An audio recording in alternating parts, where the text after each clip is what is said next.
संध्याकाळचं टायमिंग झालं होतं, तर म्हटलं चला झाडून वगैरे काढून घेऊया, कारण दिवाबत्ती जर केली तर नंतर आपल्याला झाडून वगैरे काढता येत नाही आहे. तर चला म्हणलं आपण घरातल्या कामाला लागूया. तसं तर आम्ही बाहेर जाण्याचं प्लॅनिंग केलं होतं, पण माझी पण एक सवत आहे, तुमची पण असेल माहीत नाही, पण माझी एक सवत आहे. कारण आम्ही जेव्हा कुठे जायचं प्लॅनिंग करतो ना, तिला कशी काय खबर लागते ना, ती आम्हाला कुठं जाऊनच देत नाही आहे. तर ती सवत कोण आहे ना, हे बघण्यासाठी खाली दिलेला ब्लॉग आहे, त्या त्रिकोणावर टच करा आणि तो ब्लॉग बघा.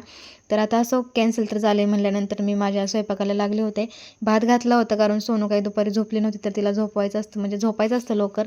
त्यामुळं तर ती बोलली, "तर मी काही चपाती खाणार नाही, मी फक्त भात खाईल."